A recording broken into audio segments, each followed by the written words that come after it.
रांची लोकसभा एक बार फिर चर्चा में है। चर्चा में होने की वजह कांग्रेस उम्मीदवार पर सस्पेंस का होना है।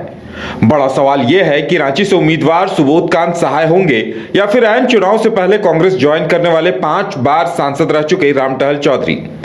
रामटहल चौधरी का पिछली बार बीजेपी ने टिकट काट दिया था, लेकिन इसके बावजूद वो बागी बनकर चुनावी मैदान में उतरे।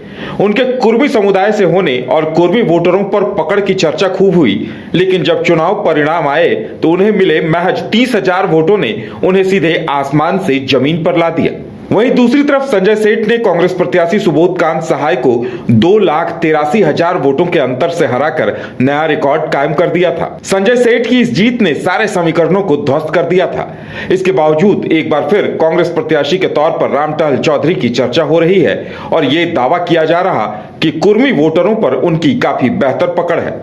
तो आइए जरा हम भी रांची के समीकरणों को समझने का प्रयास करते हैं। सबसे पहले रांची लोकसभा के इतिहास पर गौर किया जाए तो 1952 में कांग्रेस के टिकट पर अब्दुल इब्राहिम सांसद बने।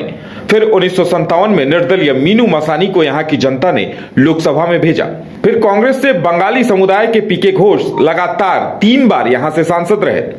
1977 में जनता पार्टी से रविंद्र वर्मा सांसद चुने गए तो 1980 और 1984 में कांग्रेस के शिवप्रसाद साहू लगातार 2 बार सांसद चुने गए। 1989 में पहली बार सुबोधकांत सहाय ने जनता दल से जीत हासिल की।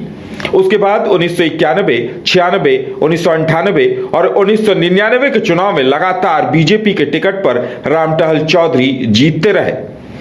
फिर 2004 और 2009 में सुबोधकांत सहाय ने 2 बार यहां से जीत हासिल की। इस तरह देखा जाए तो सबसे पहले मतदाताओं ने मुस्लिम प्रत्याशी को चुना, फिर पारसी समुदाय से आने वाले मीनू मसानी, फिर बंगाली कायस्थ पीके घोष और एक बार पिछड़े समुदाय से आने वाले रविंद्र वर्मा, फिर साहू बनिया समाज से शिवप्रसाद साहू और उसके बाद कायस्थ समुदाय के सुबोधकांत सहाय ने रांची का प्रतिनिधित्व किया। अब आज अगर रामटहल चौधरी खुद को कुर्मी समुदाय का नेता बताकर हवा बना रहे हैं तो बड़ा सवाल यह है कि अगर रामटहल चौधरी का इतना ही जनाधार होता तो वो क्या 1984 में शिवप्रसाद साहू और उसके बाद 1989, फिर 2004 और 2009 में सुबोधकांत के हाथों 3 बार नहीं सीट हारते।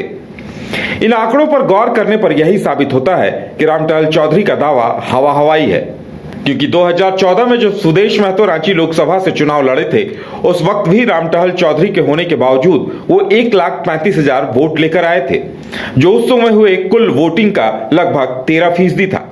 ऐसे में यही कहा जा सकता है कि रामटहल चौधरी का दावा कहीं नहीं टिकता और रांची लोकसभा के मतदाता जाति देखकर नहीं प्रत्याशी देखकर वोट करते हैं। और रामटहल चौधरी जितनी बार भी जीते वो जीत उनकी न होकर बीजेपी की रही, क्योंकि 2019 में जनता ने उन्हें सिर्फ 30,000 वोटों में समेट दिया और वो अपनी जमानत तक नहीं बचा पाए थे।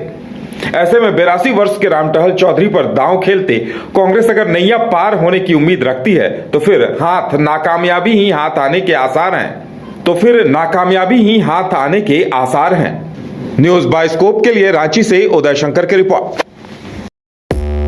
5 राज्य, 61 शहर, 150 प्रोजेक्ट और एक वास्तु विहार। नई सोच, नया घर, बनाए रखिए अपना प्यार, सेवा में है वास्तु विहार।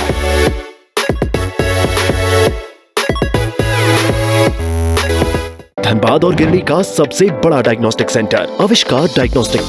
यहाँ MRI 3 Tesla, fibroscan liver, CT scan 512 slice cardiac जैसी सारी जांच की सुविधा, पैथोलॉजी और एम्बुलेंस की भी सुविधा। बरकंडा गिरडी, बैंक मोड़ और सराय ठेला धनबाद।